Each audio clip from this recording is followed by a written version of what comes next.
आज न केवल इंजीनियरिंग दिवस है बल्कि हमें फिर से एक बार जो हमारा कमिटमेंट है वाइब्रेंट इंडिया का, जो कमिटमेंट है नए भारत के लिए, उसके लिए जो सबसे बड़ा टूल है वो टेक्नोलॉजी है और टेक्नोक्रेट है। तो एक वाइब्रेंट इंडिया के लिए टेक्नोलॉजी और टेक्नोक्रेट एक बहुत बड़ा साधन है और बहुत बड़ा हिस्सा होते हैं। आज आप जीवन में एक संकल्प के साथ, एक कमिटमेंट के साथ आगे बढ़ने जा रहे हैं, बढ़ रहे हैं। कुछ लोगों ने अपने काम शुरू किए होंगे, कुछ लोगों ने अलग अलग जगहों पे सर्विसेज कर रहे होंगे, कुछ लोग आगे और भी कुछ सोच रहे होंगे। मैं मानता हूं कि आज हमारे देश में टेक्नोलॉजी और टेक्नोक्रेट्स के लिए एक बहुत वाइब्रेंट और बहुत ही पॉजिटिव माहौल है। वैसे तो पूरी दुनिया में हमारे देश के इंजीनियर्स, हमारे देश के जो टेक्नोलॉजी से जुड़े हुए लोग हैं, चाहे वो डॉक्टर्स हों, इंजीनियर्स हों, टीचिंग में हों, उन्होंने पूरे देश, पूरी दुनिया में भारत का झंडा बुलंद किया है। वो चाहते हुए भी भारत में कई कारणों से काम नहीं कर पाते थे। उसके कई कारण हो सकते हैं। उसके एटमॉस्फेयर की बात भी हो सकती है, उसमें और भी आर्थिक कारण हो सकते हैं कि जितना उनको उसका काम का मिलना चाहिए वो नहीं मिल पाता था। उससे वो विदेशों को उन्होंने ज़्यादातर तरजीह दी। और अगर आप देखें और हम लोग जब देखते हैं तो मैंने तो बहुत सी किताबें और बहुत से चीज़ों का जब अध्ययन किया तो देखा कि जो कम से कम मोर देन 40 to 50% जो टेक्नोलॉजी से जुड़ी हुई फील्ड में लोग हैं पूरी दुनिया में, उनका कहीं ना कहीं भारत के साथ रिश्ता है और भारत की ज़मीन में पैदा हुए लोग हैं। आज हम जब स्टैंड अप इंडिया की बात करते हैं, मेक इन इंडिया की बात करते हैं और एक नए भारत के संकल्प की बात प्राइम मिनिस्टर नरेंद्र मोदी साहब करते हैं, तो वो नया भारत, उस नए भारत का संकल्प तभी पूरा होगा जब हम इस संकल्प के साथ आगे बढ़ेंगे कि हम उस भारत को, जिस भारत को कभी महात्मा गांधी ने जिस भारत का सपना देखा था या हमारे तमाम महापुरुषों ने जिस भारत का सपना देखा था, उस भारत को हम कैसे निर्माण उसका करें। ये बात सही है कि एक दिन में 70 साल से ज़्यादा हो रहे हैं मुल्क की आज़ादी को। अभी भी हमारे यहाँ गरीबी है, अभी भी जो है वो जो मूलभूत सुविधाएं हैं वो नहीं है बहुत सी जगहों पे। अभी भी जो है वो रोजगार की एक बड़ी समस्या, प्रॉब्लम है। जो इंफ्रास्ट्रक्चर जो है वो गाँव में होना चाहिए वो पूरी तरह से नहीं है। लेकिन जो है वो उस दिशा में हम अब बढ़ रहे हैं। पहले भी जो सरकारें थी उन्होंने अब काम किया, मैं ये नहीं कहता कि उन्होंने कुछ नहीं किया, लेकिन आज जो है वो अगर आप देखें, मैं सरकार में मिनिस्टर हूँ, इसलिए मैं नहीं कह रहा हूँ। आज मैं जो प्राइम मिनिस्टर नरेंद्र मोदी साहब हैं, वो एक जिस तरह की संत होते हैं, संत की भावना, और उस संतों की भावना के साथ देश के गरीबों का एम्पावरमेंट, देश के गरीबों को प्रगति की मुख्य धारा से जोड़ना और भारत को दुनिया के नक्शे में सबसे ऊपर पहुंचाना, ये एक उसका संकल्प है। और वो संकल्प जो है वो तभी पूरा होगा निश्चित तौर से जब वो संकल्प जो है आप लोगों के हाथ और आप लोगों के हाथ और आप लोगों की शक्ति और आप लोगों का संकल्प उसके साथ जुड़ेगा। कई तरह के चैलेंजेस भारत में हैं। भारत में बहुत बड़ी आबादी है, बहुत बड़ा देश है, अलग अलग क्षेत्र है और अलग अलग क्षेत्रों की अलग अलग जुबान है, अलग अलग कल्चर है।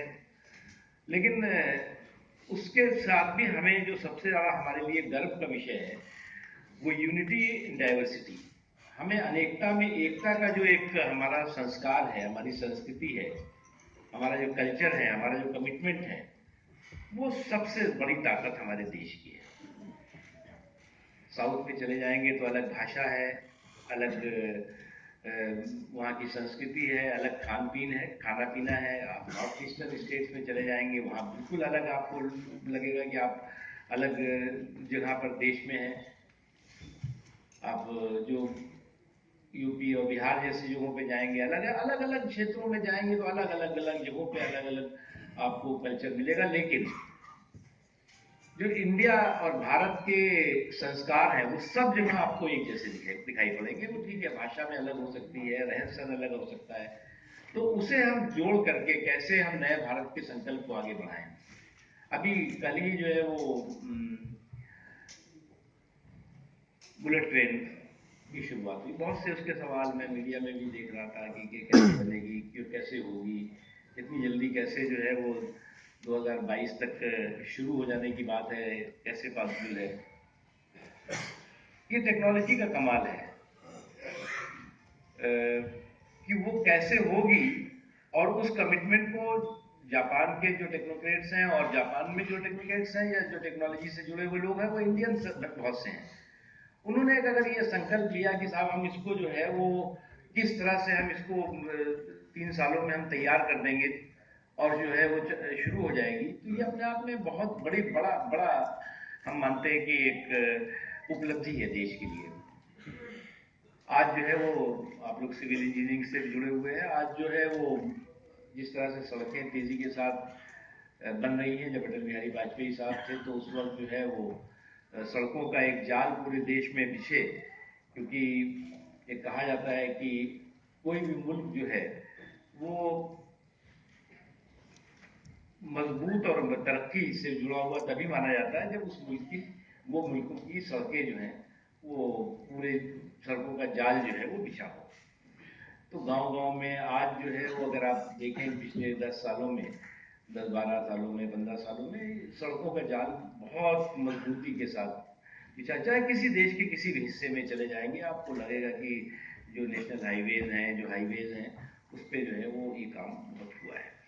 हम मानते हैं कि और भी अभी जो इस टेक्नोलॉजी का युग है, और हम कहते हैं कि साहब डिजिटल इंडिया की हम बात करते हैं, तो डिजिटल इंडिया का जो एक ट्रांसपेरेंसी आई है, कुछ लोगों को सूट नहीं करती वो ट्रांसपेरेंसी, ये बात भी सही है। लेकिन उस ट्रांसपेरेंसी से जो जन धन है, पब्लिक मनी है, उसका जो लीकेज है, उसमें जो लूट है, वो बहुत बड़े पैमाने पे रुकी है।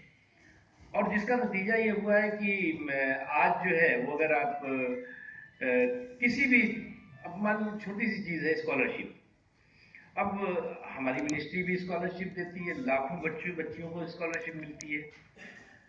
पहले था कि हम स्कूल में दे देते थे या किसी और एजेंसी को दे देते थे, अरबों रुपया दिया जाता था, और वो एजेंसी फिर जो है वो बांटती थी कि नहीं बांटती थी या पेपर पे देती थी, वो पता नहीं। अब जो है वो जो बच्चे हैं, लड़कियां हैं, जो स्टूडेंट्स हैं, उनके खाते में सीधे पैसे चले जाते हैं। तो उसमें लीकेज पूरी तरह से रुका, काफी हद तक रुका। हम पूरी तरह से नहीं भी कह सकते, तो काफी हद तक रुका।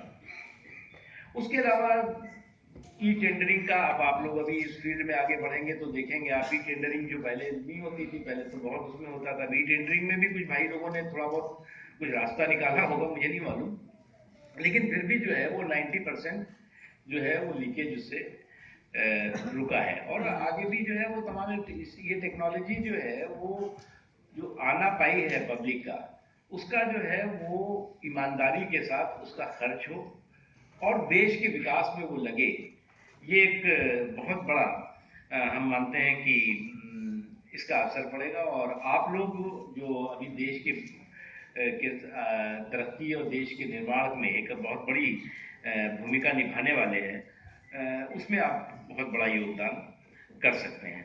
मैं एक बार फिर से आज इंजीनियरिंग दिवस के अवसर पर आप सबको बधाई देता हूं, और मैं पूरी उम्मीद करता हूं कि शायद ये 2 दिन या 1 दिन चलने वाला है, एक दिन जो आपका ये सेमिनार, ये कन्वेंशन चलेगा, इसमें आप डिफरेंट इश्यूज पे डिस्कशन करेंगे, अलग अलग सवालों पे, और अलग अलग तमाम जो इसमें बहुत ही मुकाबिल लोगों का मैं नाम देख रहा हूँ जो लोग इसमें पार्टिसिपेट करेंगे, और इसमें संवाद और चर्चा होगी। उसके लिए मैं बहुत बहुत शुभकामनाएं अदा करूंगा, और मैं पूरी उम्मीद करूंगा कि ये बहुत सफल होगा आपका ये कन्वेंशन, और आगे आपका जो भविष्य और आप जिस काम में भी लगने वाले हैं उस काम में आप मजबूती के साथ सफलता हासिल करें, यही मेरी शुभकामनाएं हैं। बहुत बहुत